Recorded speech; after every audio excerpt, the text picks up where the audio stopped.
what they want to do on that planning permission. So say to the Chinese government, you must release Jimmy Lai now and cancel this prosecution altogether. Otherwise, you will not get your Chinese embassy, instead of which we've given it to them free and for nothing, and the Prime Minister was treated like dirt while he was out there.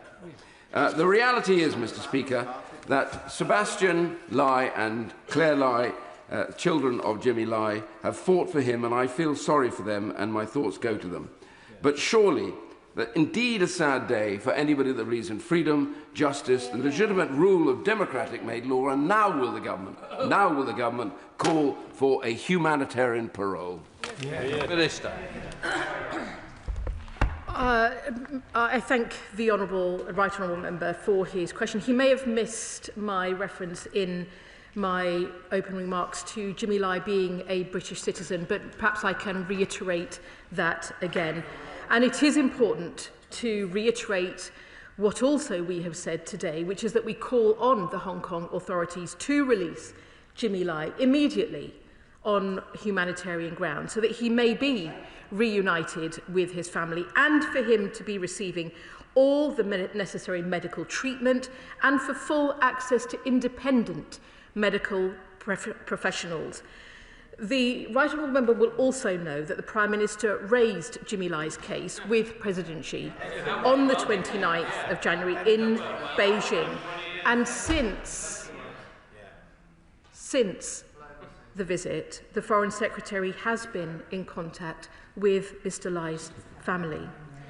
The FCDO are also in close contact with Mr Lai's international legal team, Doughty Street Chambers, and his son and daughter, Sebastian and Claire. And the Foreign Secretary last met with Sebastian and Claire on the 8th of January. In relation to the Chinese embassy, national security is our first duty. The planning decision was taken independently by the Secretary of State for Housing, the conclusion of a process that he may remember began in 2018, when the then Foreign Secretary provided formal diplomatic consent for the plans. But it is also important to be saying today that we stand with the people of Hong Kong, and we will always honour the historic commitments made under the legally binding Sino-British Joint Declaration, and China must do the same. Chair of the Select Committee, Dame Emily Palmer. Thank you very much, Mr Speaker. Jimmy Lai is 78. He has rotting teeth, he has diabetes, heart issues, and recently he has visibly been losing weight. And now he has been sentenced to 20 years. It is effectively not a life sentence, it's a death sentence. I would urge the Chinese authorities to end this elderly man's appalling ordeal, and I would ask that they exercise clemency and allow him to be reunited with his family. Does the Minister agree with me that the concern for the suffering of Jimmy Lai extends far beyond his family and touches the hearts of so many British people? Minister. I thank my right honourable friend, and indeed she makes a very powerful point, and she is absolutely right that the situation that Jimmy Lai is in and the urgency of the need to release him on humanitarian grounds so that he may be reunited with his family and receive the independent medical treatment that he must have is a matter that goes beyond his family and indeed touches the hearts, I know, of members across this House and across this country. He has been sentenced to 20 years in prison for peacefully exercising his right to freedom of expression. And my right honourable friend will know that his case remains a priority for this government and the Prime Minister. Dame Priti Patel, Shadow Foreign Secretary. I commend my right honourable friend for securing this really important, urgent question. Today, Jimmy Lai and the democracy and freedom he has campaigned for in Hong Kong has been sentenced to 20 years. As his son Sebastian has said, Jimmy dedicated his life to defending the freedoms of Hong Kong. For that heroism, he's being punished. He's essentially getting a death sentence for that. Jimmy is a hero and deserves to be back home with his family, not hauled in chains before the courts languishing in a prison cell. We call for his release. The fact that Jimmy Lai has been sentenced to 20 years, the longest sentence ever under the national security law, is not only a reflection of the cruelty inflicted by the Chinese Communist Party, but it's a monumental diplomatic failure of this feeble and gullible Prime Minister. Just over a week ago, he was with President Xi defending engagement with the CCP. He gave China permission for their super embassy spy hub, but failed to secure Jimmy's release. So can the Minister have some backbone now and tell us exactly what details were discussed between the Prime Minister and Xi? Did he call for Jimmy to come back home? Did he demand access to the healthcare he needs? The official readout of the meeting published from Downing Street on the website didn't even mention Jimmy Lai's name. So we need answers, Mr. Speaker. Jimmy's family and the whole country want to know when will this weak and pathetic Labour government finally stand up to China and show some backbone? And will the Foreign Secretary actually do something, such as summon the Chinese ambassador and prepare a list of diplomats to expel in response to China's refusal to free Jimmy Lai? Will the government revoke the planning permission granted for this embassy, the super embassy spy hub? Will China now be placed on the enhanced tier of furs at long last? And will the UK, holding the presidency of the UN Security Council, actually take some steps now and ask what diplomatic steps will be taken to escalate this case, put some pressure on China for once, and secure global support for Jimmy's release? Jimmy must be freed now. And I have to say, this is a day of shame for this weak Labour government and its failure to stand up for China. Let me thank the Shadow Foreign Secretary for her comments, but to also say that she will know that this is a situation that has been ongoing before we were in government, and that we continue to seek the release of Jimmy Lai immediately. She will know that we assess Jimmy Lai's prosecution to be politically motivated. And she will know that in order to have the conversation with the Chinese government, you need to be in the same room. That's why the Prime Minister raised this on his visit, and we continue to raise this at every level of government and at every opportunity to do so. The Right Honourable Lady will also know that on the instruction of the Foreign Secretary, the British Consul General also attended the sentencing, and that we continue to keep in regular touch with the family. She will also know that we continue to do all that we can, publicly and privately, to secure the release of Jimmy Lai. And that is what we will continue to do so. Rachel Blake. Thank you, Mr. Speaker. I can see that the whole House is angered by this sentencing, but no one is more devastated than Jimmy Lai's family. Jimmy is a British citizen. There must be every single international pressure must be put on the Chinese government now to secure a humanitarian response to the situation we find. Can the Minister tell us how that we will be building an international coalition to restore that pressure to secure a humanitarian response? Minister.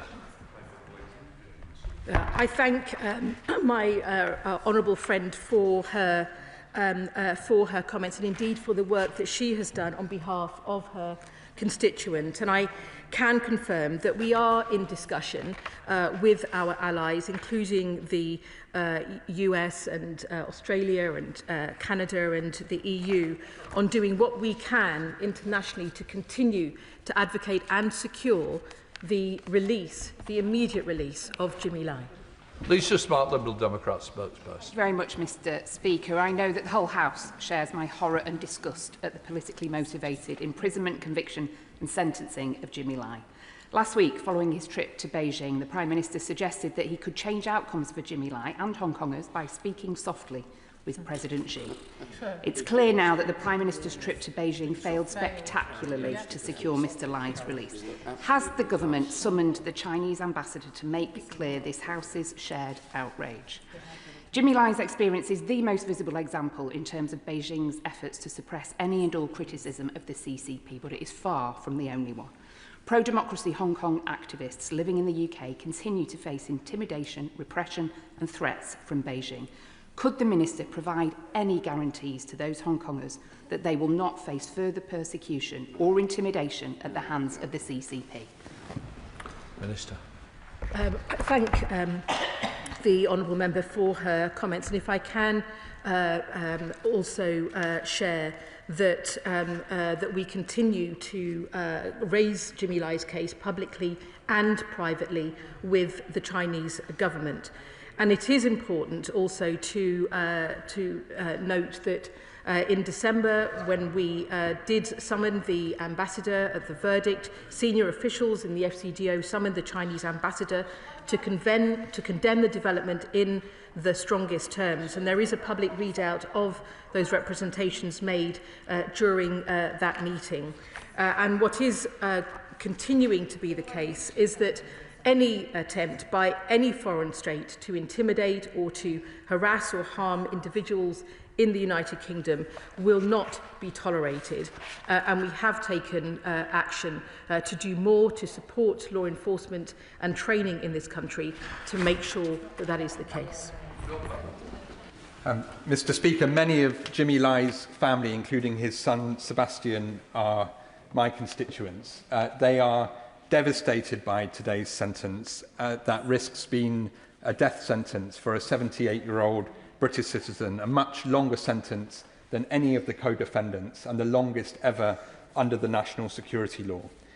Can the Minister reassure this House that it is the government's position that now this sham trial is over, that there are no more phony procedural reasons for us to work with our international allies to negotiate Jimmy's release? Minister. I thank my honourable friend and indeed for the work he has done to support the family. And let me be clear that we see this as a politically motivated prosecution, and we believe, and we continue to state, that he should be released immediately. And we will continue to work directly with the Chinese government, raising our concerns and our views in public and in private, continue to engage closely with the family, and indeed continue to work with our allies, as I have already mentioned. And he will also know that this is a case that the Foreign Secretary has also discussed with Secretary Rubio, and officials are also in regular contact on the matter with the US government. Tom Tugendar. Thank you, Mr. Speaker. Mr. Speaker, many of us in this House were sanctioned by China, and the Prime Minister went over and managed to sell somehow the partial unsanctioning of a few of us as a victory. I would have welcomed a victory, which would have been the release of Jimmy Lai. But sadly, the Prime Minister conceded all of his cards before getting on the plane, leaving himself nothing to negotiate. Couldn't the Minister find anything else that maybe China wants that he could negotiate with? Maybe the Prime Minister could offer them the Isle of Wight or perhaps the Outer Hebrides. He's trying to give away everything else anyway, and at least the job of the Prime Minister would then be to protect a British citizen, and one who, as we all recognise, has now been given a death sentence by the Chinese, not the Hong Kong authorities. Minister. Thank you, Mr. Speaker. Perhaps I can answer the substance of that question with a more serious response, which is this, which is that it was important to see progress that was made on lifting the ban of parliamentarians to be free to travel to China. And what the Prime Minister said last week is absolutely right, that there is more to do, and it is important to get clarity on how we move forward, where those bans have not been lifted, and it is very important that we continue to see that progress. David Smith. Mr. Speaker, I have to say it's really disappointing to see the opposition front bench treat this as if it's some kind of party political issue, and that they don't have They don't have a monopoly on outrage about this, and this really should be a cross-party issue. So I'll ask my right honourable friend, the Minister, a specific element, as she works and the government works for the release of Jimmy Lai in this outrage. Can she also keep into consideration his freedom of religion or belief? Because I understand that he's been denied access to the Eucharist as well. And so as we're making representations on his behalf, as all of us should be, can we keep that in mind? I thank my honourable friend for his question and indeed for the work that he does as our envoy on the freedom of religion and belief. And certainly that is a matter that we continue to keep and to continue to advocate for on his behalf. Andrew Mitchell. Thank you, Mr. Speaker. Mr. Speaker, now is not the time to lambast the Chinese government for the wider issues between us, but to focus 100% on securing clemency for Jimmy Lai. Surely the granting of clemency and a one-way ticket back to the UK and to his family will be a win for everyone, including the Chinese. Minister. I thank the right honourable member, and perhaps on this we can agree that we do want to see an immediate release. We want to see that there is an immediate release on humanitarian grounds so that he can be reunited with his family, and he must be supported as well to receive that vital independent medical treatment to support his health and his well-being right now. Joe Southwell. Thank you, Mr. Speaker. Last year, the UN Working Group on Arbitrary Detention ruled that Mr. Lai has been unlawfully and arbitrarily detained. In 2022, the same UN Working Group concluded the same for Jagtar Johal. Today, Jagtar turns 39, and instead of celebrating, he's languishing in a foreign prison like Jimmy Lai. I caution the government that if we don't stand up for our citizens unlawfully imprisoned abroad, we risk becoming beholden to the whims of others rather than standing on firm principles. So how is the government making meaningful representation to our Indian and Chinese counterparts to bring these British citizens home? That's been well woven in, Minister. Mr. Speaker, let me thank my honourable friend. And in relation to Jimmy Lai, let me say that we take the UN Working Group's opinion incredibly seriously. That's why we continue to call for Mr. Lai's immediate release. And in relation to Jagtar Singh Johal, he will know also the work that we continue to do. Sir John Whittingdale. Thank you, Mr. Speaker. In December, I asked the Prime Minister to make clear that his visit to Beijing could only go ahead if Jimmy Lai was released. He responded to me, "It is important that we continue to engage so that we can raise this issue." That clearly achieved nothing. But will the Minister also bear in mind that alongside Jimmy Lai, 6 other senior members of Apple Daily received lengthy prison sentences in what RSF have described as the complete collapse of press freedom in Hong Kong? And will she say what action the government will take in the 2-week period before in which an appeal has to be lodged to make sure that not just Jimmy Lai but all of them are released? Minister. Let me thank the right honourable member, and he will know that in relation to the appeal, that will be a matter for Mr. Lai, Jimmy Lai, his family and his legal team. But he is right that it is important that we continue to call for an end to the national security law and for the release of all those who are being held or prosecuted under it. That is our position, and it will continue to be so. Emily Darwin. Thank you, Mr. Speaker. As chair of the All-Parliamentary Group on Hong Kong, I just want to absolutely say, on behalf of many of the members of that group and myself, how horrified we are. This case exemplifies the systematic dismantling of Hong Kong's judicial independence. The proceedings under the national security law do not operate within the independent or impartial judicial framework Judges are designated by the Hong Kong SAR executive. Trials are conducted without juries, evidential thresholds are lowered, and the fundamental presumption of principle of innocence is gone. How is the government going to take on, not just on behalf of Jimmy Lai, but for all the Hong Kong who live here in the UK, that we will protect them from this nefarious activity and illegal law? Minister. It is absolutely the case that we continue to be concerned about the erosion of freedoms, and she will have seen that be expressed in the 6 monthly reports that are also published by the Foreign Office. We continue to stand, and we will always stand, with the people of Hong Kong. And it is essential that we continue to see the honouring of historic commitments that were made under the legally binding Sino-British Joint Declaration. And it is absolutely clear that China must do the same. Darren Jones. Mr. Speaker, Jimmy Lai's conviction is, as my honourable friend said, a massive failure for Sir Keir Starmer, who said he could change outcomes.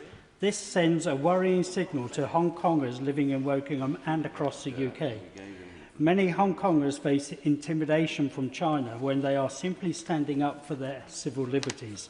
So what steps is the government taking to protect pro-democracy Hong Kongers in Wokingham and across the UK who feel themselves to be under threat from Chinese authorities in our country? These residents are very concerned, and many of them feel for their lives. Minister. Let me thank the honourable member for his important question. And it is essential that we continue to make sure that any attempt by a foreign state to harass or intimidate or to harm individuals in the UK must not be tolerated. It is the reason why we are supporting increased training and support for law enforcement in relation to these matters, so that they can be dealt with the urgency that is required, and also the intelligence that is also important to be sharing. And let me also say that in relation to Jimmy Lai and the Prime Minister's visit, look, I will disagree with members of this House who are seeking to make this a party political matter. Jimmy Lai has been in prison since before this government came in to power, and we continue to work, as we should, across the House to do all we can to make sure that we are not just advocating for his release, but that this remains a priority for the government, as it is, and that we continue to work to have his release as immediately on humanitarian grounds. Thank you very much, Mr. Speaker. And I do thank the Minister for her answers, but I think it's fair to say that when the sentence was passed down, the CCP baked into our reaction that we would reiterate calls for release, that we would put out warm words of demands towards the well-being of Jimmy Lai. And there are, of course, concerns now that he may be transferred to prison inside China, where access to that legal representation will be even more difficult. So can I ask the Minister, what practical and tangible changes will happen today as a result of this shift in the relationship with China, now that they have sentenced a British citizen to 20 years? And is she able to say a bit about what actions her department are going to take in the weeks ahead to give practical support to Jimmy Lai, so that this isn't another statement or question in a few weeks' time lamenting an appeal that was unsuccessful? Minister. Let me just reiterate in relation to my honourable friend's question that we continue to work with our allies and also to speak directly with China. That is both public and also private in terms of the work we continue to do to secure his release. The government also remains in close contact with Mr. Lai's family to discuss the actions that we are taking, and we will continue to do this because securing the release of Mr. Lai remains a priority for this government and for the Prime Minister. Sir Desmond Swain. Can I say to my honourable friend and to the Minister that this is not party political? The last government were as bad, if not worse. The reality is, the honourable lady spoke about condemnation in the strongest terms. That is a complete waste of breath. They understand one thing, and that there has to be a cost. Will she sanction those responsible? Thank you.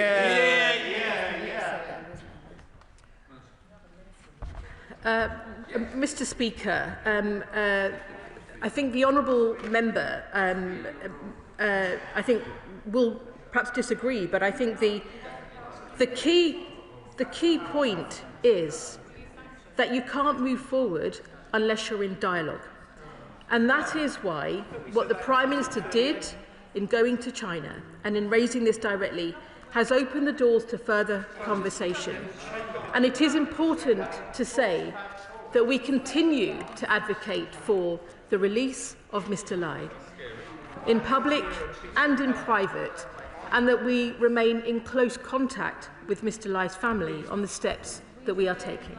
Thank you, Mr. Speaker. The government's been pretty generous to the Chinese government. First the embassy, then the Prime Minister's visit to China, trade concessions, and in return the Chinese government have conferred a death sentence on Jimmy Lai. Will those responsible in Hong Kong, the administration judiciary that undertook this politically motivated sham trial, will they welcome in the United Kingdom, or will they be sanctioned? Minister.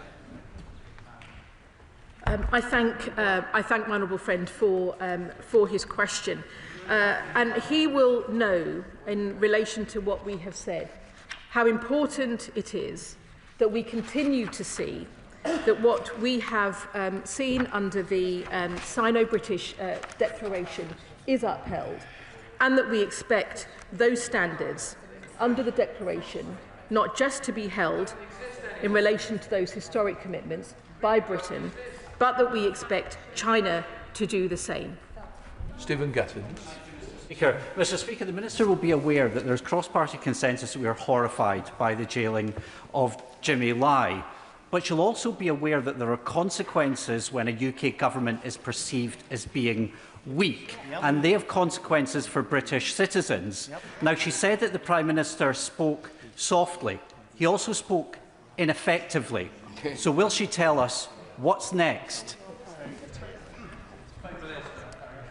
Perhaps I can just say again what I have shared with the House today, that in relation to the announcement today, that we continue to advocate for his release publicly and privately. We have not hidden our view over the imprisonment of Jimmy Lai. We have not hidden that we see this as politically motivated. We have said clearly and unequivocally that he should be released on humanitarian grounds. That remains a priority for this government, and it remains a priority for the Prime Minister, and he will know that. Thank you, Mr. Speaker. Parallel to the terrible injustice inflicted on Jimmy Lai, my constituent Chloe Chung still has to live with a £100,000 bounty on her head. Her resolve has never been stronger. I spoke with her this weekend, despite knowing that anyone in the UK can claim that bounty. So in the spirit of keeping the conversation going, can I ask the Minister to use everything in her power to convince the CCP to lift that bounty from Chloe, and indeed all the other UK residents who currently have bounties placed on them under Hong Kong's national security law? And the only crime these people have committed is telling the truth about the repressive regime in Hong Kong. Minister.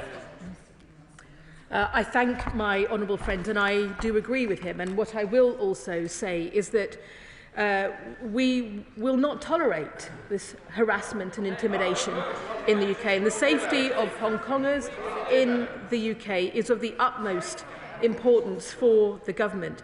He will also know that training and guidance, as I've said, on state threats activity is now being offered by counter-terrorism police to all 45 territorial police forces across the United Kingdom, and this includes upskilling dedicated 999 call handlers on TNR, which maybe the last government did as much of, I don't know. This new package of training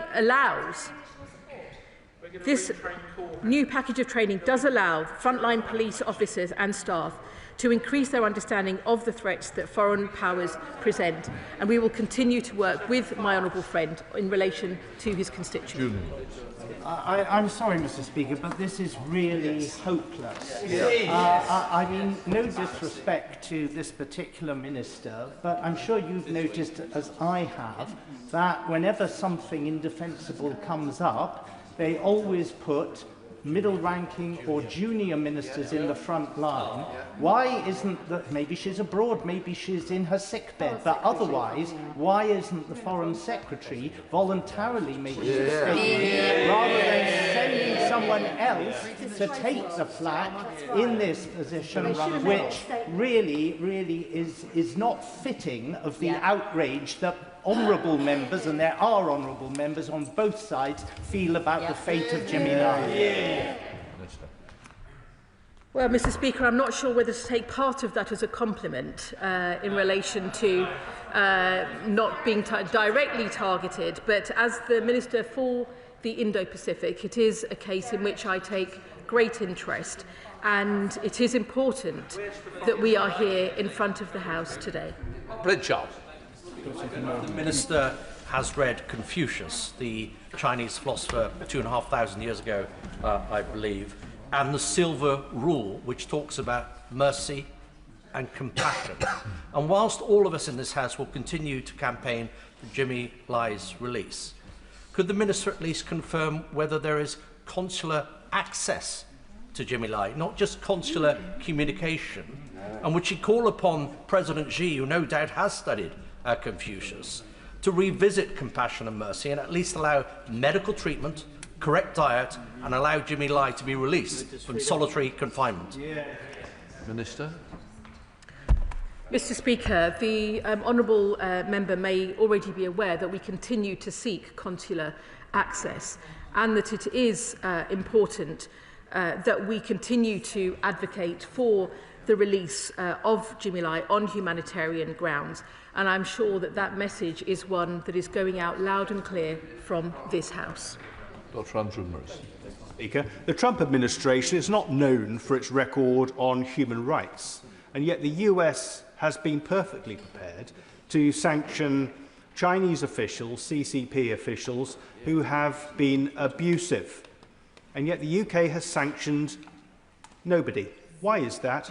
And when will the judges and prosecutors involved in Jimmy Lai's sham trial be sanctioned by this government? Minister.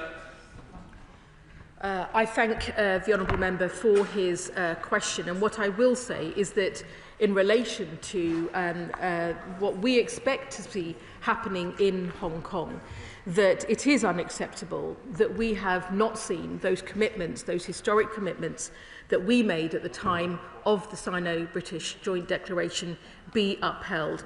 It remains a matter of concern that the national security law was brought in at all, and it remains a matter of concern that people are being prosecuted under that, and that we seek an end to the national security law, and that we seek the immediate release of Jimmy Lai. Jim Allister. Mr. Speaker, strong words of condemnation are appropriate and necessary. But when will the government's actions match those words of condemnation?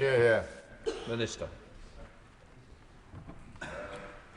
Mr. Speaker, I think that the honourable member will know that to have a case that is a priority for the government, that is raised at every opportunity, at every level of government, and that we continue to work on publicly and privately, it is a matter of great concern, I know, to this House and to the country, and that we will want to see all of us working as much as we can and wherever we can to see the release of Jimmy Lai. That is our priority. Dr. Kirwan. Thank you, Mr. Speaker. Mr. Speaker, the Prime Minister was happy to trot back from China, heralding the successes of the visit without having secured the release of Jimmy Lai. And now we see Jimmy faces this 20-year prison sentence, in effect a life sentence. Does the Minister think that was a price worth paying? Minister. Mr. Speaker, I will just reiterate again that what is the most important thing is that we focus on doing everything we can to secure the release of Jimmy Lai. That is our priority, and we will continue to raise this matter publicly and privately and continue to be in close contact with the family on the steps that we're taking. Thank you, Mr. Speaker. The Minister appears to have come to the Chamber today with absolutely nothing to say. The recent visit to China was an absolute disaster, where people took burner phones, we took a burner plane, we even appeared to take a burner Prime Minister.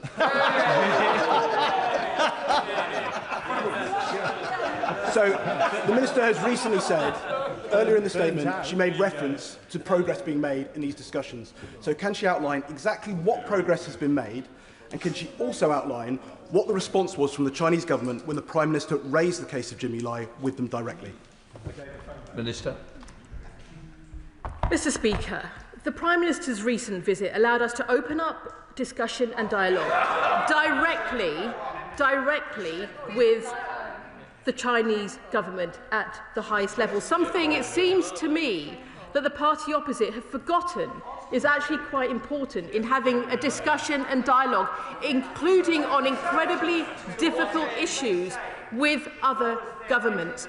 There is absolutely no point trying to call for something when you are shouting into a void. And they should know better, because it is much better to have a relationship that allows us to make our case directly to the Chinese president rather than talking to ourselves. And as the Prime Minister has said, the purpose of engaging is to seize the opportunities that open up as a result of engagement, but also to provide an opportunity for those discussions. If you sit outside the room, if you refuse to engage, you can't even have the conversation. And so I come back to the point that I have made a number of times in the Chamber today, that we continue those discussions publicly and privately to secure the release of Jimmy Lai, that is this government's priority. Jim Shah. Thank you, Mr. Speaker. The Minister has heard me asking for interventions numerous times over the last number of years on behalf of British citizen Jimmy Lai, as others have in this House. Indeed, collectively we've been very strong. And now the sham trial has ended, and unsurprisingly, Jimmy will be held in unknown conditions for 20 years until he is 98 years of age, if he lives that long. Shameful. Denied his religious beliefs, no mass, and unable to worship his God as he so wishes to do. Mr. Speaker, this surely cannot be acceptable to this government, whose Prime Minister and Attorney General have been at the forefront of using human rights as a panacea for every decision. Are we truly in this House to believe that government abandonment of Hong Kong has meant there are not options for those who are British in Hong Kong and whose only crime is not agreeing with Beijing? Minister. I thank the honourable gentleman, and indeed the honourable gentleman. He will also appreciate the importance of wanting to see progress in this case. He is right to actually see 20 years as the sentence, which is tantamount to a life sentence, or indeed has been said in this House, a death sentence, is unacceptable. That is why we continue to call for the release of Jimmy Lai, and it is important that we see that release on humanitarian grounds. Right, that completes the urgent question. Let the front benches change over.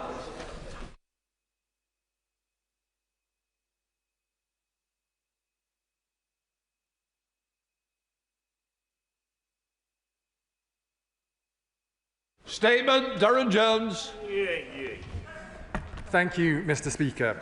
Last week, I came to the House in the wake of information released by the United States Department for Justice around the depth and extent of Peter Mandelson's relationship with Jeffrey Epstein. I outlined immediate steps this government took, including initial review of material which ultimately led to a referral to the Metropolitan Police. and steps taken to modernise the disciplinary procedures to allow for the removal of peers who have brought the House of Lords into disrepute. I'm here today, Mr. Speaker, to update the House on further action the government will take to rebuild trust in public life in the wake of these damaging revelations since my statement last week. I'll finish the statement first, if I may.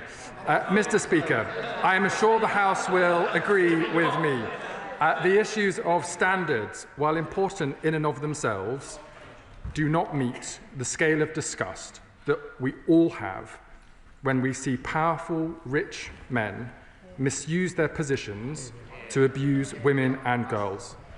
These procedural rules, and the rules that I will talk to the House about today, Mr. Speaker, are important given what has been able to happen in the past, but we should start by recognising that our response, collectively, requires wider changes in the culture and use of power wherever it rests. This goes to the heart of who my right honourable friend, the Prime Minister, is. It is why he became a human rights lawyer in the first place, why he became the Director for Public Prosecutions, and why he changed the Crown Prosecution Service to be more victims-oriented, and it is why he became Prime Minister. Mr. Speaker, as I set out last week, Jeffrey Epstein was a despicable criminal who committed disgusting crimes. The Epstein scandal is another awful example of a culture that did not value the lives, let alone the voices, of women and girls. The series and sequencing of events across the last week has rightly made clear to us all that for too long and too often, influential people in positions of power, overwhelmingly men, have been able to avoid proper and just scrutiny because of the perverse power structures that incentivise their belief that rules do not apply to them. And if I may say so, Mr. Speaker, members chuntering from the benches opposite, whilst I am talking about the victims of sexual abuse and abuse of power, should know better and should recognise that they should be quiet and listen when we are talking about the victims and the justice they deserve to seek. Peter Mandelson's disgraceful behaviour raises a number of questions about the ability of the current standard system to catch those few who seek to break our rules. This damages all of us across the House. The vast majority of public servants, whether officials or elected members, come to serve the public, not themselves. This House, indeed this building, is full of people working hard, unsociable hours, making significant personal sacrifices in order to try and make a difference to people's lives, to do what is best for their country, to fight for their communities, to use their position in this place to give a voice to those whose voices are too often not heard. The issues associated with Peter Mandelson, however, show that we must go further to ensure that no one can ever again behave in this way. Since entering government, Mr. Speaker, we have delivered on our manifesto promises to strengthen the role of the independent advisor, and we have set up the Ethics and Integrity Commission, whilst also publishing ministers' interests, gifts and hospitalities more frequently, and reforming severance payments to ensure that they are proportionate and fair. This is significant and important reform after years of repeated ethics scandals under the last administration. This includes restricting payments for ministers leaving office following a serious breach of the ministerial code, and requiring repayment of severance for those found to be in breach of the business appointment rules. Mr. Speaker, it's also why the government has introduced the Public Office Accountability Bill, a landmark piece of legislation to tackle injustice, so that when tragedy strikes, the state is called to account. In response to the latest revelations in the past week, the Prime Minister has confirmed that the government will bring forward legislation to ensure peerages can be removed from disgraced peers, and that Peter Mandelson will be removed from the list of Privy Councillors. And we are changing the process for the relevant direct ministerial appointments, including politically appointed diplomatic roles, so that in cases where the role requires access to highly classified material, the selected candidate must have passed through the requisite national security vetting process before such appointments are announced or confirmed. But, Mr. Speaker, we recognise we need to go further. We will work with the newly established Ethics and Integrity Commission to ensure that it achieves its aims of promoting the highest standards in public life. We will consider whether the current arrangements for the declaration and publication of financial interests for ministers and senior government officials are sufficient, and whether in the future regular published financial disclosure forms or other additional transparency measures should be used. We will look closely at our system for providing transparency around lobbying, and, Mr. Speaker, it is clear that we should consider again the use of non-corporate communications channels within government. Revelations from the Epstein files have shown that it has been far too easy to forward sensitive information via unofficial channels.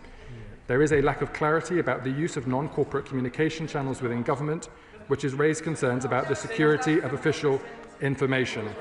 As members on the benches opposite know from their former ministers who also forwarded information from the government via private email accounts to people when they shouldn't. The government recognises the consistent calls for a strategic review of these channels, the role they play in government, the legal framework in which they sit, and whether the current codes of conduct and guidance relating to them are effective.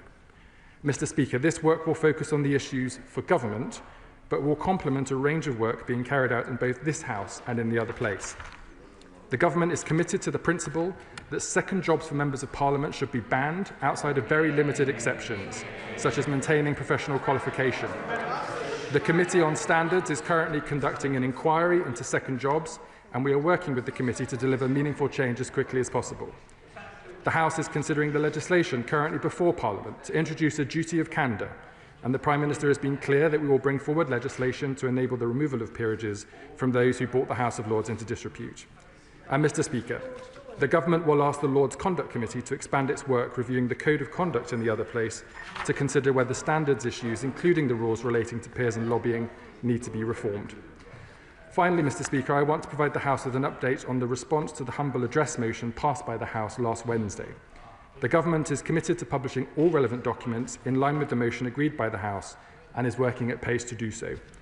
As the House agreed on Wednesday, papers which the Government believes should not be published on national security or international relations grounds will be referred to the Intelligence and Security Committee of Parliament. The Prime Minister wrote to the Chair of the committee on Friday, acknowledging that it is important that documents are made available to Parliament as soon as possible. And as the Prime Minister has set out, the Government is committed to being as transparent as soon as possible and in full compliance with the motion. The Prime Minister has asked the Cabinet Secretary to liaise with the Intelligence and Security Committee, and I will ensure that the House is kept updated on this work. Mr. Speaker, we have all been appalled at Jeffrey Epstein's disgusting crimes and Peter Mandelson's despicable behaviour. It is utterly contrary to what the Prime Minister stands for and the values at the heart of this government. We are resolute in our commitment to fighting men's violence against women and girls and supporting their victims. Delivering on this mission is a critical part of our response to the terrible misogyny at the heart of the Epstein scandal. We also recognise that Peter Mandelson's behaviour has posed difficult questions about our safeguards against corruption. I have set out today, Mr. Speaker, the steps the government is taking to ensure that the British public can have confidence in the integrity of public life, and I will continue to update the House, as I said last Monday and today, on these matters as our works develop. Mr. Speaker, I commend this statement to the House. Shut up a minute. They can't have points of order. We're just beginning the debate. That's the rules of the House. I'm not going to change it, especially for you. Neil O'Brien, Shadow Minister. Thank you, Mr. Speaker. I thank the Minister for advance sight of his statement.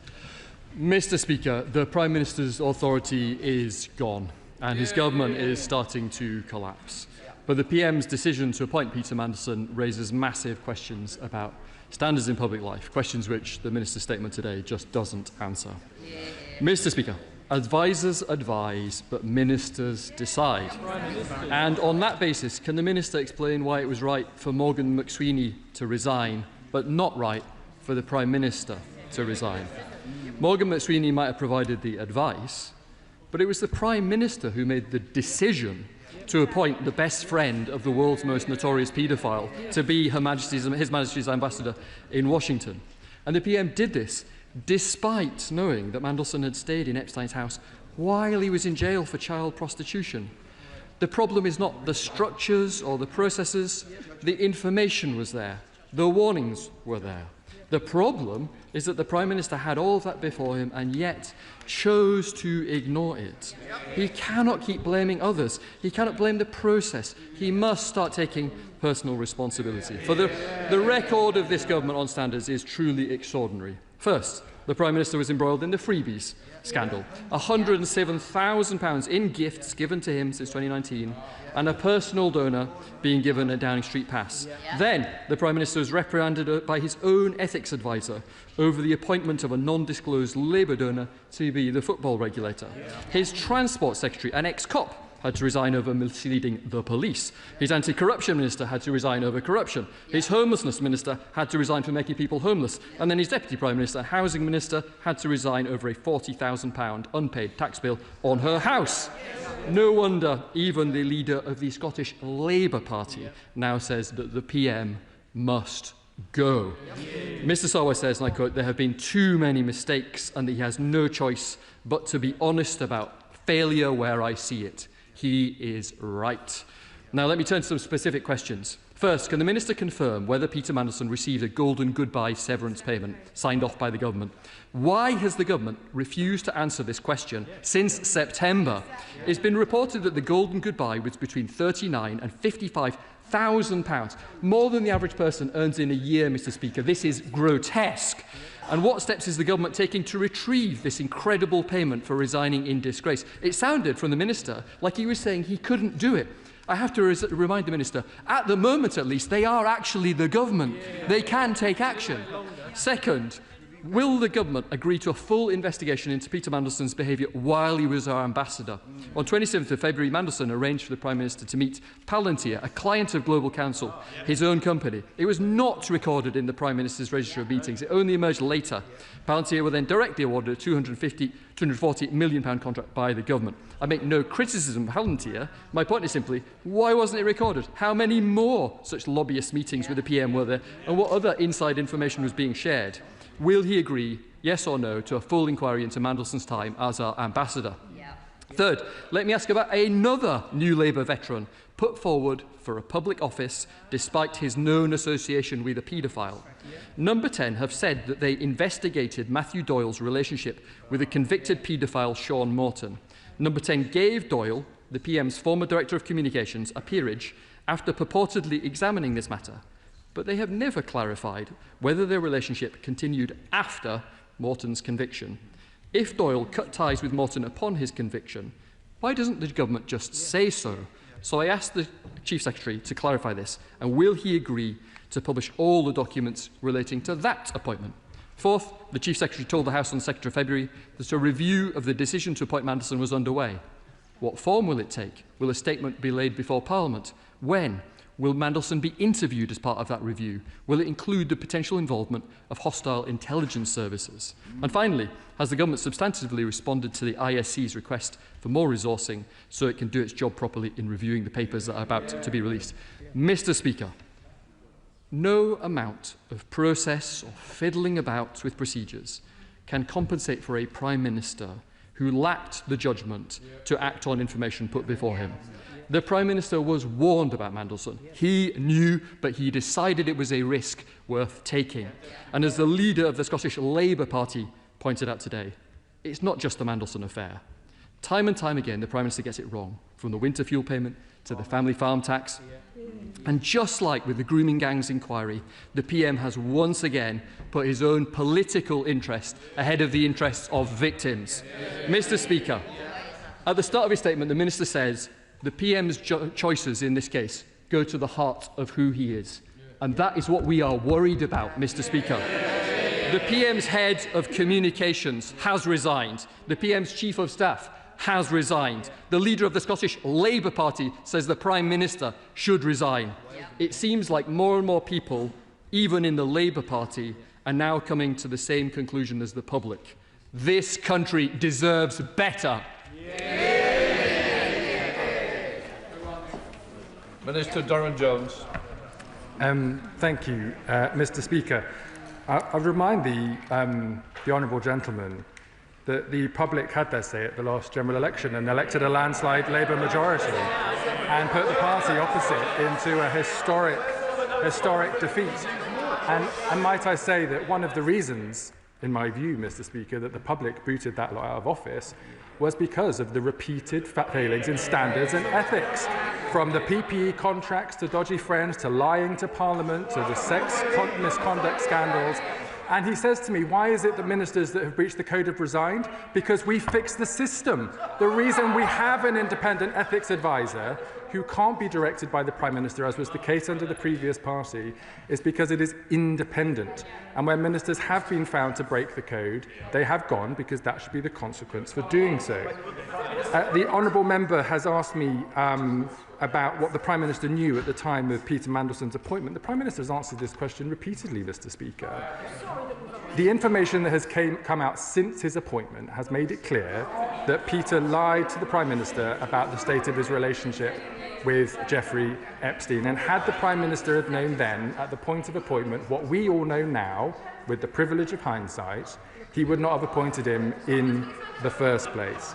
He asked me a number of questions about the process, I think, which flow from the humble address. As I've already informed the House, Mr. Speaker, the government is working with the leadership of the Intelligence and Security Committee to ensure that we can comply with the humble address and cooperate with transparency to release the documents in the way that we have said we will, in compliance with the Met Police investigation and other constraints which are currently being managed. And we will ensure that the Intelligence and Security Committee is given all the available support it needs to be able to service the House effectively in line with the humble address.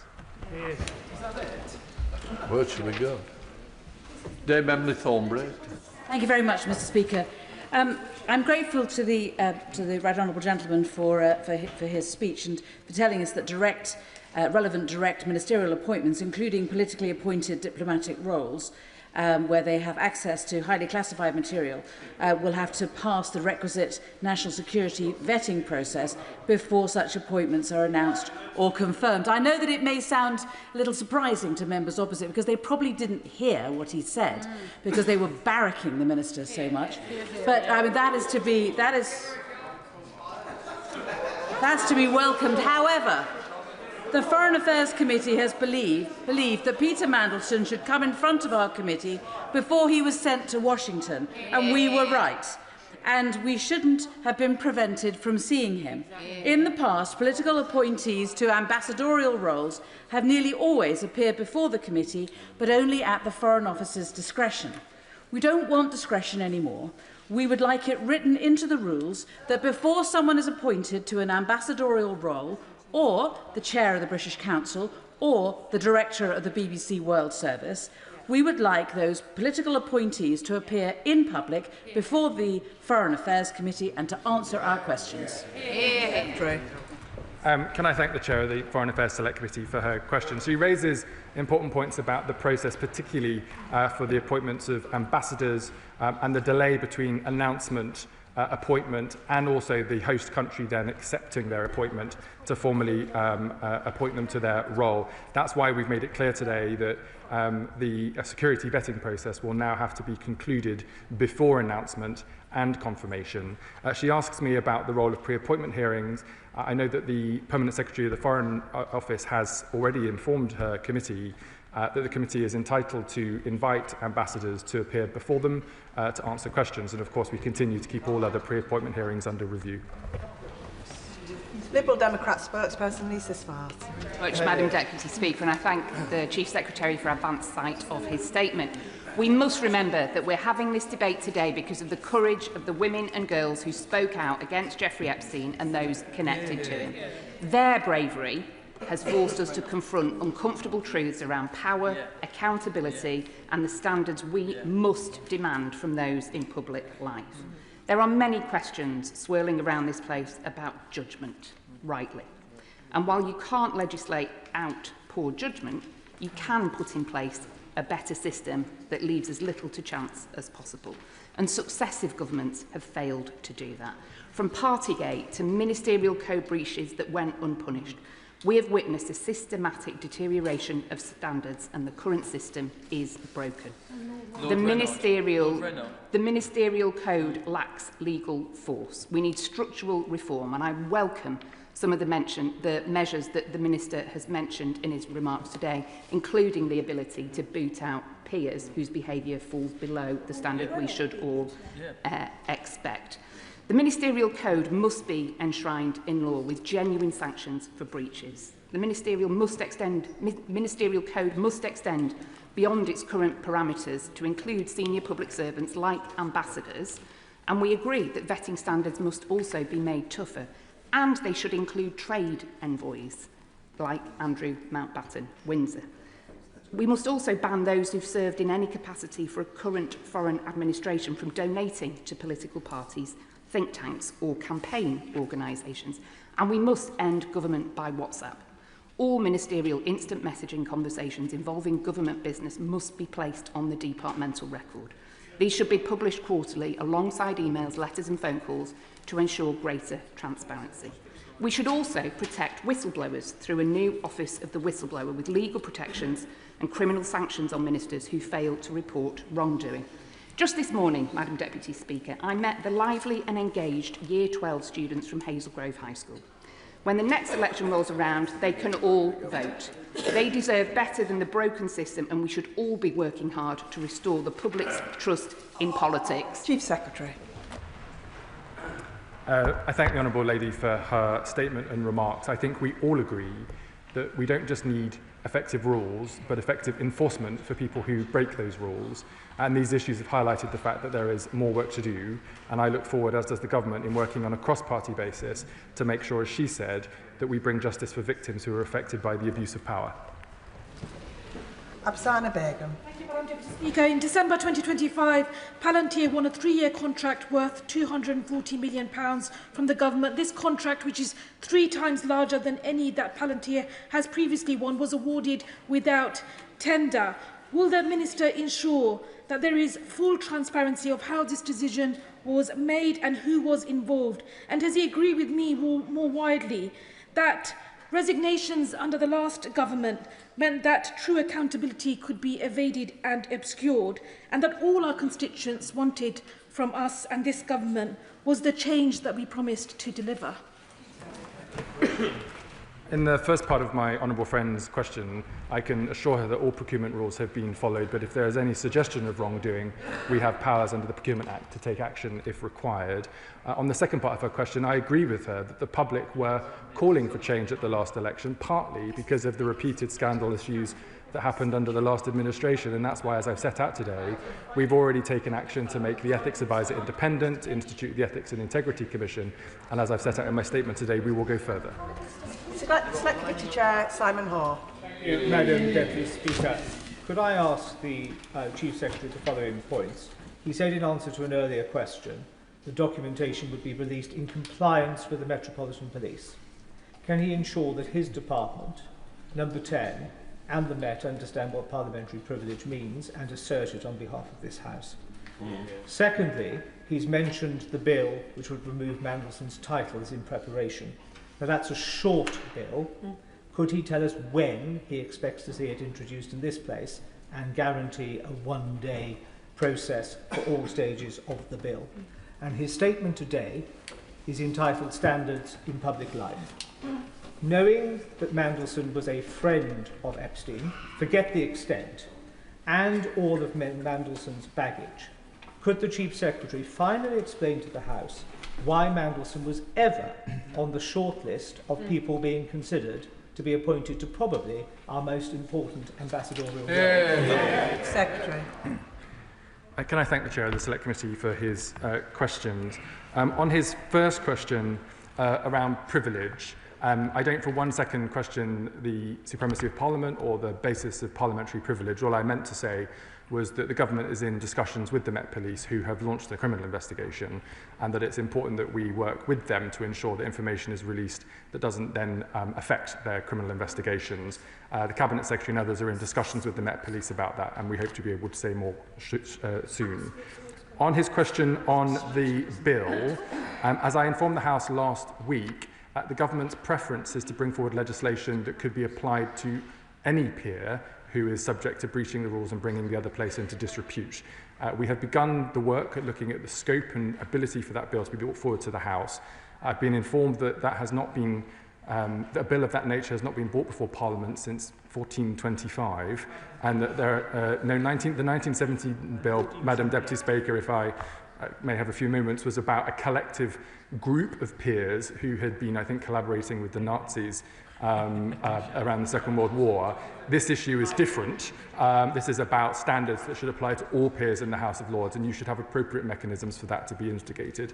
But we are working on that. We're liaising with House authorities to ensure that we can do that right, and we'll bring it forward very, very shortly. On his final question about the appointment of Peter Mandelson, as the Prime Minister has said repeatedly, if he had known at the point of his appointment what we know now, he would not have appointed him in the first place. Patricia Ferguson.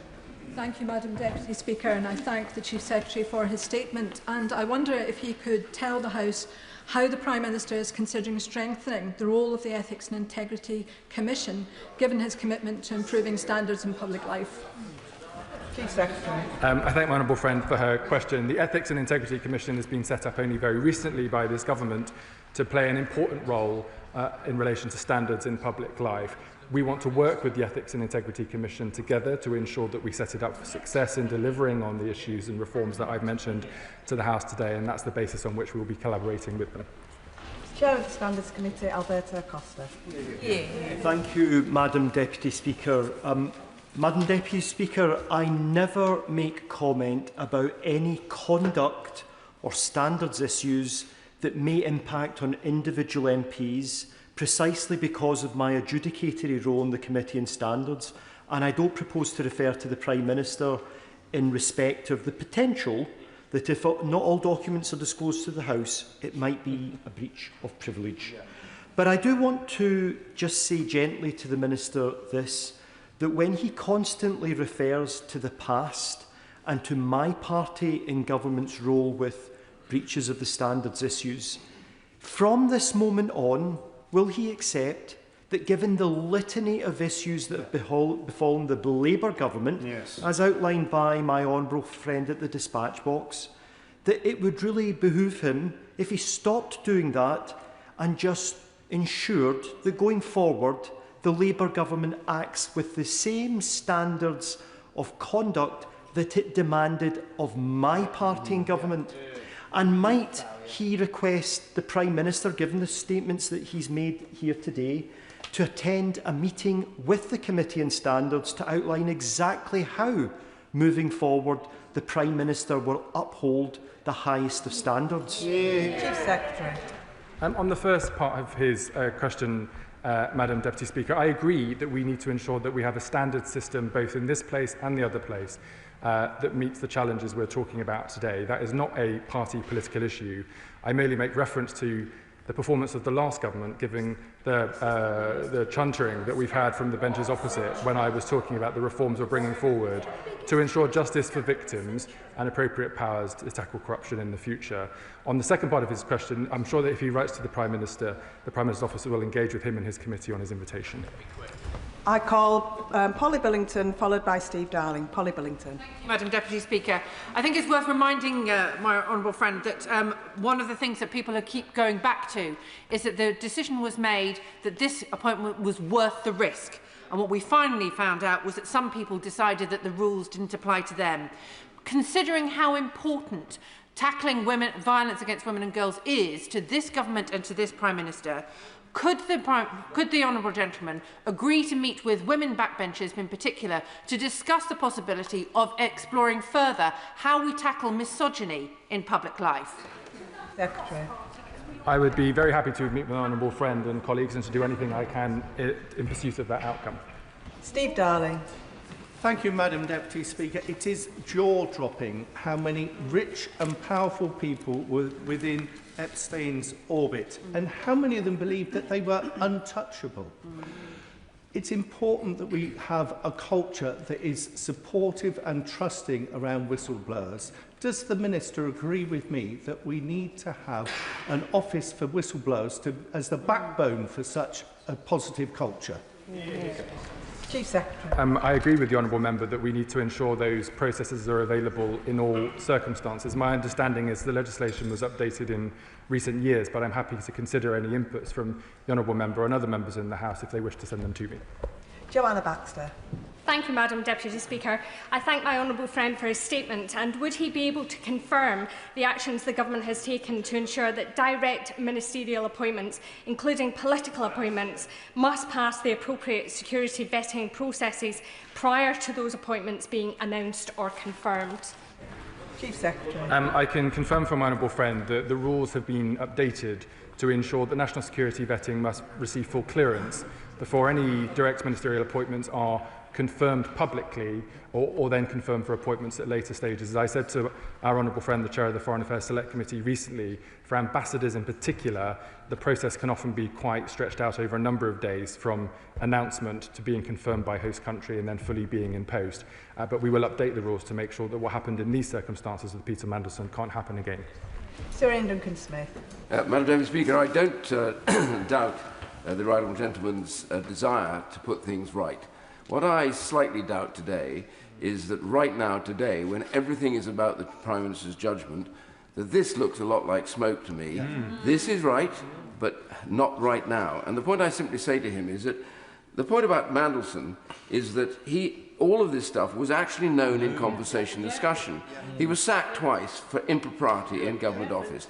He actually ended up in Deripaska's yacht when the EU was discussing taxation on aluminium, improper again, and all this stuff leads to the final question of why him.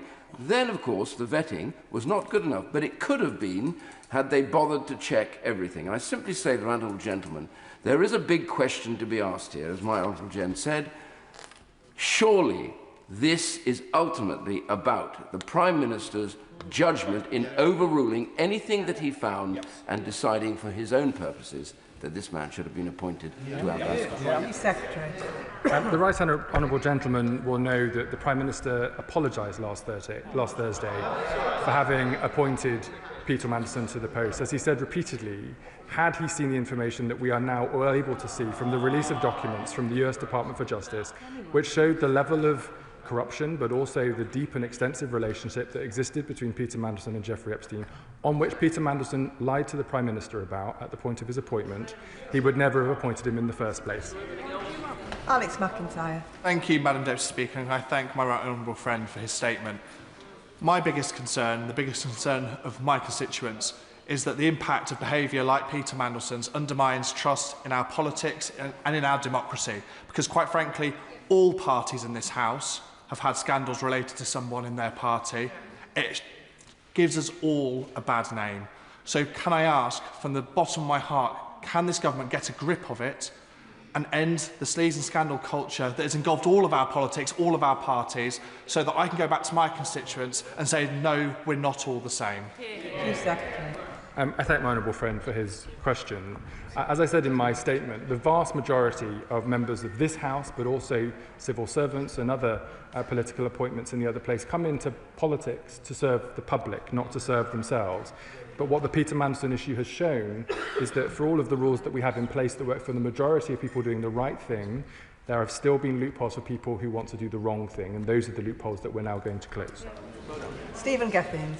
Madam Deputy Speaker, can I thank the Minister for his statement today? It was clearly preferable being here than in the reception that the Prime Minister is hosting for Scottish Labour MPs and MSPs later on. I've lost count of the amount of time that I've spent here dealing with one way or another Westminster chaos.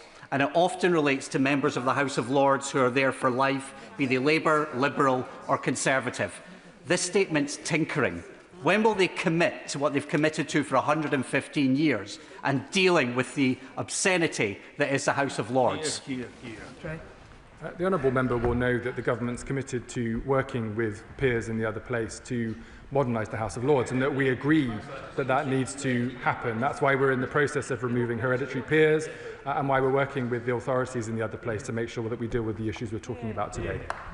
Spence. Thank you, Madam Deputy Speaker, and I thank the Chief Secretary for his statement and his focus on the victims of these appalling crimes. Could the Chief Secretary explain what steps this government has taken to ensure victims and survivors of these vile crimes are heard by those in power? Chief Secretary.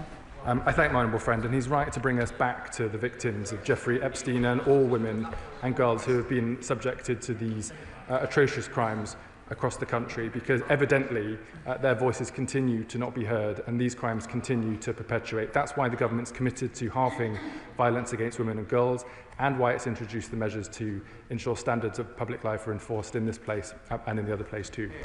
Sir John Whittingdale.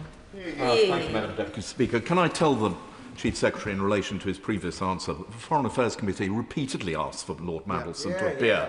You refused to come. But what the Foreign Affairs Committee did hear was from the Permanent Under-Secretary that Lord Mandelson would be entitled to a payoff in relation to the terms of his contract. So can the Chief Secretary say how much he received and whether or not he will be asked to repay it? The Foreign Office is currently reviewing the terms of the contract that led to the suggestion of severance payments when Peter Mandelson was sacked, and is due to update the House in due course. Sam Rushworth. Thank you, Madam Deputy Speaker. Can I thank the Chief Secretary for his statement? It is refreshing to see a government that's committed to making those in positions of trust accountable. They're clearly very angry today. And maybe it's because it's in marked contrast to a record of people who voted to cover up for one of their friends. But may I say, for ordinary people in Bishop Auckland, the crimes of Epstein are truly shocking and disgusting, and they're shocked to see this global web of power and people acting with such complete impunity. So is the government, in addition to looking at improved vetting, looking at how we have improved surveillance and vetting of those who are in a position of trust to make sure that these sorts of things cannot happen by those who are entrusted? Chief Secretary. I thank my honourable friend for his question. As he will have heard in my statement today, there are a number of avenues that the government is pursuing, including the potential for more routine annual disclosure of financial and commercial interests that we hope will shed more light on some of these issues where individuals are getting away with breaking the rules. Gavin Robinson. Madam Deputy Speaker, the Chief Secretary will know that there are too many members on both sides of this House that enjoy situations like this, and it belies the seriousness of the situation. Does he recognise that an integrity and ethics advisor would not be able to solve the appointment of somebody removed from government twice if the Prime Minister wishes to appoint them? Exactly the point. Would not be able to assist a former director of the Public Prosecution Service whose professionalism should have been to discern the truth in accepting lies, or to inject honour in a situation where a Prime Minister accepts the advice of an individual and then accepts his resignation, but receive the advice? Chief Secretary. I thank the honourable member for his question, and he's right that the public do not expect party political bickering on these issues, but problems to be solved and justice to be sought for those who deserve it. On the question of the advice the Prime Minister received, as I've said a number of times, Peter Mandelson lied to the Prime Minister. Questions were asked, and Peter Mandelson lied in his answers. I'm sure that will become clear as part of the disclosure of documents in compliance with the humble address in the coming weeks. Charters. Thank you, Madam Deputy Speaker. Can I thank my right honourable friend for all he's doing to overhaul standards in public life after the absolute bin fire that the party opposite left? But can I ask him to comment on this? Because Peter Mandelson is reportedly in receipt of a severance payment, and I was a former regulator, and clawback's an important tool that can come in. So does my right honourable friend agree that, if possible, Peter Mandelson should be forced to pay every single penny back to the British people? Chief Secretary. I do agree with my honourable friend, and as I say, the Foreign Office will be coming forward with more information in due course.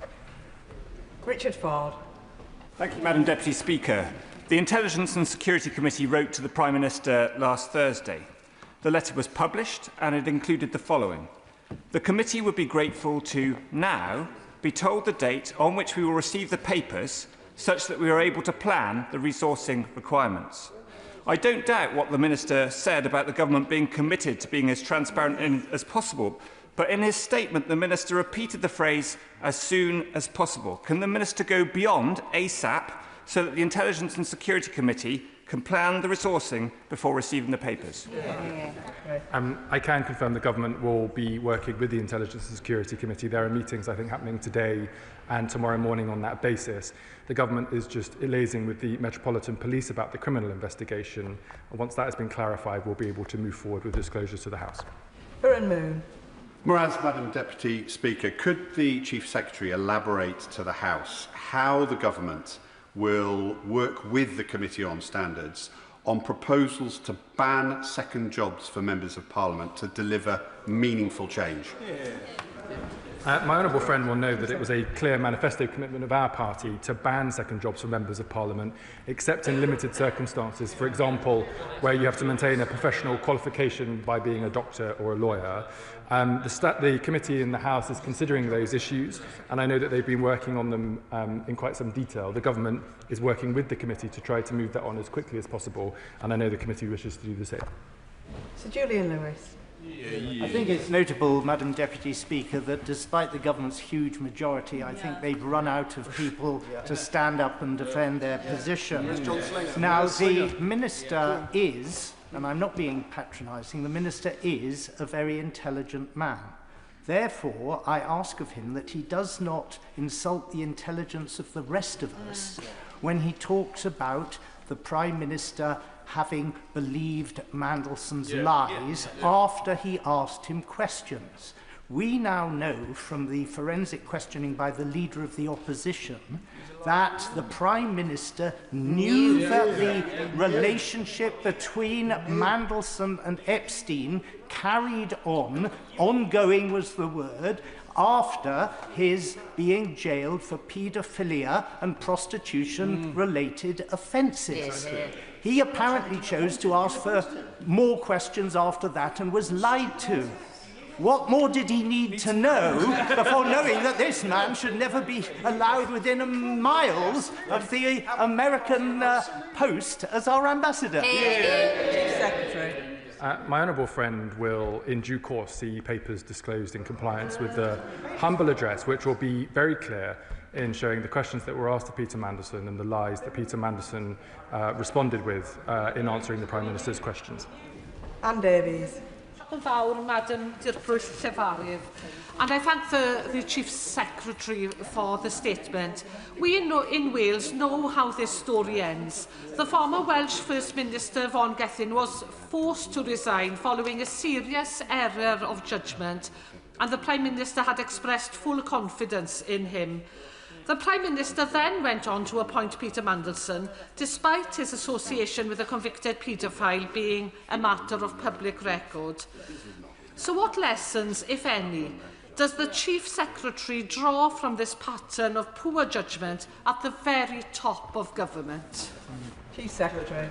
As I've repeated to the House, Madam Deputy Speaker, there needs to be rules that apply in all circumstances to all people in respect of the House of Lords, this House of Commons, and in appointment to these roles, and clear consequences for people who lie or breach those rules. And those are the reforms that the government are bringing forward. Sir Bernard Jenkins. Madam Deputy Speaker, yesterday the Prime Minister's advisor, Morgan McSweeney, resigned because he had advised the Prime Minister to make this appointment. What advice did the National Security Advisor, Jonathan Powell, give to the Prime Minister? And if he did give the same advice, shouldn't he resign as well? Chief Secretary. The honourable member will know that it would not be appropriate for me to speak on behalf of civil servants and special advisors from the dispatch box. The statements released by Morgan McSweeney and Keir Starmer yesterday answer his questions in relation to Morgan McSweeney's decision to resign from post. Sian Berry. Madam Deputy Speaker, a government enthralled to men and corporations drunk on power is the rot at the centre of Mandelson's scandal. When people operate in the shadows, they think they can act with impunity. So of all the 7 Nolan principles, openness can help build back the most trust. So does the Chief Secretary agree that we must drive out corporate influence and money, and as a start, would he cap political donations and ask all MPs and peers to follow my example in releasing logs of all lobbying meetings so the people can know we work for them? Chief Secretary. I thank the Honourable Lady for her question. On a number of those measures, as I said in my statement, we are looking at the current procedures and whether they can be updated in the future to provide more transparency. But she is right that individual rules alone, whilst can be improved, will not be sufficient for tackling the cultural issues that lead to some of these challenges. And it's upon all of us on a cross-party basis and any other people in power to call out and make it clear that that's not acceptable in public life. Sir Alex Shelbrooke. Thank you, Madam Deputy Speaker. Further to the point that my right honourable friend for Chingford and Woodford Green made, this does look like smoke today. It really does. I mean, this horse has bolted so far, it's at Wetherby Racecourse. And I have to say to the honourable gentleman that he really is not giving the answers that we need to hear. So let me ask the right honourable gentleman. He said that what goes to the heart of the Prime Minister is what he's trying to do. So why did the Prime Minister believe that somebody who took loans which in today's money would be worth over £1 million was found to be flogging passports? Why did the Prime Minister ever think that that person should be rewarded? Chief Secretary. On the first part of the honourable gentleman's question, I would just remind him that the reforms that this government has made in the past 18 years and those which we're talking about today will be the most wide-ranging reforms to standards in public life that we've seen for a very, very long time indeed. I wouldn't call that smoke and mirrors, I'd call that progress. On the second part of his question, as I've said repeatedly to the House, if the Prime Minister had known the depth and extent of the relationship between Peter Mandelson and Jeffrey Epstein, then he wouldn't have been appointed in the first place. And it's easy for members on the opposite benches with the benefits of hindsight and now with access to the documents that were not available to the Prime Minister at the time of appointment to say that it should have been done otherwise. Alison Bennett. Thank you, Madam Deputy Speaker. This matter is not about process, it is about the judgment of the Prime Minister. And we really can't legislate out poor judgment that we've seen on evidence today. So maybe the Minister has considered our calls to create an Office of the Whistleblower, but would he also agree that we can ensure that there are proper criminal sanctions for those ministers who fail to whistleblow to mitigate the frailties and human error we see here? I'd point the Honourable Lady to the duty of candour provisions that we're bringing forward in the Public Accountability Bill, which include criminal sanctions for those who breach those rules. And as I've said to her honourable friends on the Liberal Democrat benches, I'm very happy to consider wider recommendations for whistleblowers as she sets out. Esther McMahon. Thank you, Madam Deputy Speaker. Given the importance of standards in public life, why is it that the advisor who suggested Peter Mandelson as the ambassador to the US has had to resign, but the person who actually appointed Peter Mandelson, that is the Prime Minister, is still in post? Chief Secretary. As the Prime Minister said last Thursday, he has apologised for having appointed Peter Mandelson, and had the information that is now available had been available at the time of his appointment, he wouldn't have appointed him in the first place. Ayub Khan. Thank you, Madam Deputy Speaker. We all know that the Prime Minister is a lawyer, and one of the traits of a lawyer is to understand and test the veracity of information that is being provided. We know that the Prime Minister has said from that dispatch box that he took a risk and that he had known that Mandelson kept his relationship with Epstein. The real question is that I suspect the risk was that the public wouldn't find out. The public do now know. Is it not time for the Prime Minister to simply go? Secretary. No. Katie Lamb. Thank you, Madam Deputy Speaker. This is insulting. The first time, though it was not to be the last time, that Peter Mandelson resigned in disgrace from a Labour government, then Tony Blair's cabinet, I was 7 years old. Is the Minister seriously telling us that our Prime Minister needs tweaks to process to know not to hire somebody who has been a nationally notorious crook for over 25 years? Secretary. As the Honourable Lady will have heard, if the Prime Minister had access to the information we now have about the depth and extent of the relationship between Jeffrey Epstein and Peter Mandelson, he would have not been appointed in the first place. Tessa Munt.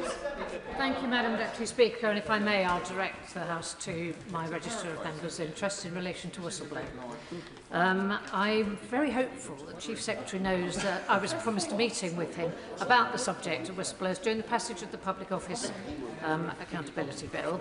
I look forward to meeting him.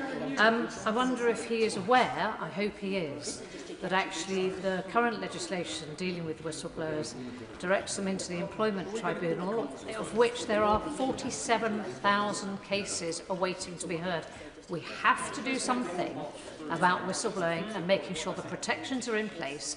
I'm looking forward to meeting him with a number of my colleagues so that we can discuss this in detail in full. As I've said to the Honourable Lady's colleagues on the Liberal Democrat benches, I'm very happy to receive further representations on reform of the law as it relates to whistleblowers, and if we need to go further, we'll be happy to consider such. Dr. Andrew Morrison. Deputy Speaker, the Minister has managed to throw out more chaff than a B-52. Can I ask him, in his remarks about security vetting, whether he means developed vetting of the sort that is applied to very senior officials before they are appointed to extremely sensitive positions, including military individuals, or whether he has something else in mind? Will he say whether that will be repeated periodically, as is the case for officials? And will it be applied both to political appointees and also ministerial appointments, as say appointments as ministers, where those positions are particularly sensitive? Secretary. I think the Honourable Member knows, Madam Deputy Speaker, that there's different processes in relation to the different types of roles that we might have and others in government, from due diligence through to develop national security vetting, as he sets out. The important point is that the right process is applied to the right person at the right time, and that is what we're reviewing right now. Pete Wishart. Deputy Speaker, the only statement that my constituents want today is a resignation statement. The only reform they want is the reform that takes this Prime Minister out of 10 Downing Street. It doesn't matter how many reviews, inquiries or fireguards they put in the way. He has lost the confidence and trust of the British people. What we need is a government that will end this chaos. They promised to end this chaos when they came to power. Instead, it is through the stratosphere. He knows, everybody in this House knows, everybody in this country knows, he is toast. Why don't they just get on with it and get rid of him? Secretary. The honourable gentleman seems to be wishing for more chaos in our country. The public voted to end that at the last general election, and that's why this government's getting on for delivering change for people across the country. Wendy Martin. Thank you, Madam Deputy Speaker. Today's statement is actually little more than a smoke screen, an attempt to detract away from the key issue, which is about Peter Mandelson and our Prime Minister. There are more questions being asked and still no answers. I'd like to take the Minister very briefly back to that central point about a golden goodbye for Peter Mandelson. How much? Secretary. I refer the Right Honourable Lady to my previous answer. Sammy Wilson. Thank you, Madam Deputy Speaker. Of course, we do need to have a Commissioner who has got the powers and abilities to expose where there's been corruption and to deal with it. But this statement today is not required, because we already know that a bad judgment has been made by the Prime Minister, and really what the public want to know is how is he going to be held to account for things which he already knew and ignored. But can the Minister give us an assurance that in looking at extra powers for Commissioners will not go as far as what has happened in Northern Ireland, where the discredited former Standards Commissioner has used her powers to silence members of the Assembly for too vigorously questioning ministers or not showing enough empathy when they make public statements about security situations in their own constituency, and especially since some of the members sitting behind me, when their heckling fails, now threaten members by reporting to the Standards Commissioner to try and silence them that way. Chief Secretary. I think it's important, Madam Deputy Speaker, that we take good practice wherever it exists and learn the lessons where reforms have not worked, whether in our Parliament or in other devolved governments across the United Kingdom. And the Honourable Gentleman is encouraged to write to me with his examples in more detail to ensure that we avoid that in the future. I can assure him that the government has no intention to want to try to limit the voices of people in this House or indeed anywhere else. Gregory Stafford. Thank you, Madam Deputy Speaker. Going back to the process the Prime Minister followed, he received information from the vetting and security services that Peter Mandelson might have had an ongoing relationship. He then questioned Peter Mandelson about that. Did he then test those answers that Peter Mandelson gave with that security and vetting service? Because if he did not, it can only mean one of two things. Either he has a dereliction of duty or he's a credulous fool. Either way, he should resign, shouldn't he? Chief Secretary. No. Jim Allister. Thank you. Can I take the House back to where this debate started? It began with the shadow spokesman reminding us that advisers advise and ministers decide. And in the back of that, I want to give the Minister the opportunity, I think for the 4th time in this debate, to answer the fairly fundamental question that I'd like to know the answer to and my constituents would like to know the answer to. If it is right for an adviser to resign, why not the far more culpable decision maker? Chief Secretary. As the Prime Minister has made clear, he apologised for appointing Peter Mandelson to the position of Ambassador, and had the information which is now available been available at the point of his appointment, he would never have appointed Peter Mandelson in the first place. Dr. Luke Evans. Thank you, Madam Deputy Speaker. And can I thank the Minister for his statement about the new rules and legislation that he's bringing forward. I've missed something, though. Could he point to the one that he's bringing forward that would stop a Prime Minister from appointing a twice-sacked best friend of the world's greatest paedophile? Chief Secretary. I refer him to the detail of my statement. Rupert Law. Thank you, Madam Deputy Speaker. Many of us, including myself, spoke in this House against the ill-judged appointment of Peter Mandelson, which flew in the face of logic, given his poor relationship with the US and his history of misfeasance in public office. Will the Minister undertake to obtain all redacted evidence from the US pertaining to all UK persons in positions of influence referred to in the Epstein documents and expose them to the public? This is the only way to clear up this global scandal for the UK electorate. Chief Secretary. Where the government has jurisdiction over documents and in compliance with the humble address, we will publish them, as I've said to the House earlier today.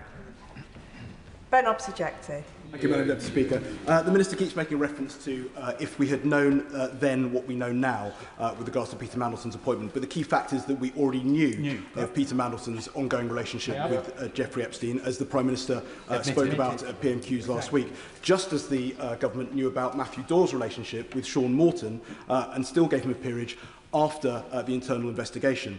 But coming back to the resignation statement of the Chief of Staff yesterday, he stated that whilst I did not oversee the due diligence or vetting procedure, so could the Minister explain who did oversee the due diligence and vetting procedure? Chief Secretary. These processes are administered by the Proprietary and Ethics team in the Cabinet Office, by the Foreign Office and all of the normal appropriate authorities. Jim Shannon. Thank you, Madam Deputy Speaker. And Chief Secretary is an honourable man, and he's answering incredibly difficult questions, and we have to recognise that. The Chief Secretary will know that I seek to find solutions rather than prioritising point scoring. I say that very respectfully in this House. In this instance, it's clear that the public want a solution to the seeming litany of trust-breaking decisions taken by successive governments. And whilst we cannot please all people, the issue of a basic standard for public servants is non-negotiable. And this breakdown, I believe, has highlighted the need for accountability at the highest level. So does the Chief Secretary believe that this can be achieved without a complete overhaul of the appointment system? I agree with the Honourable Member that there's evidently a number of changes that need to be brought forward, and as he suggests in his question, I think that should be done on a cross-party basis in the interest of how we serve the public. Iqbal Mahmood.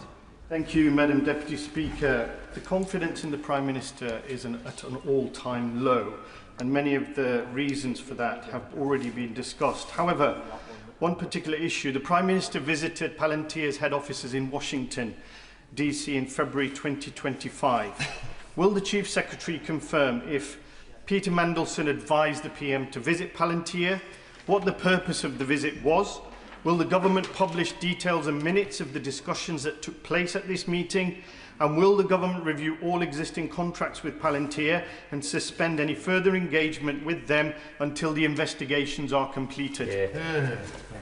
The Prime Minister engages with a whole host of businesses, whether in the United Kingdom or abroad. In relation to his question suggesting particular wrongdoing, as I said to my honourable friend earlier, we have powers under the Procurement Act to act on these issues if we must, and if evidence comes to light, then we reserve the right to do so. Dr Kieran Mullen. The problem with the list that the Minister read out is not one of those measures will protect us from the Prime Minister's poor judgment, unfortunately.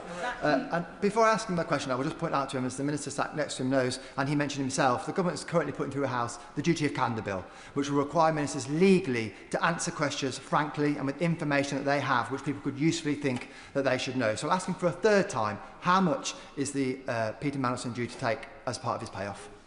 Chief Secretary. As I say, the Foreign Office will update the House in due course.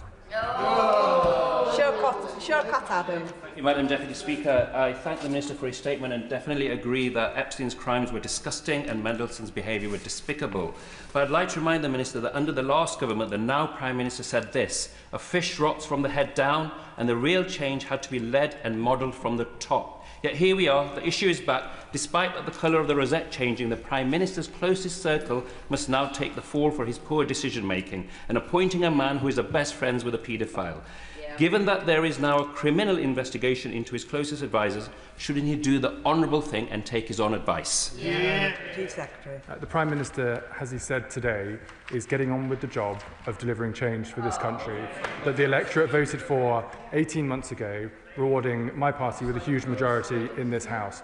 These issues are important and we will fix them, not least keeping the victims of sexual abuse and abuse of power at the centre of those thoughts. And I know that members across the House will want to work with us to ensure that that is done. And that concludes the statement. And we now move on to motion number 1 on business of the House today. Minister to move. To move.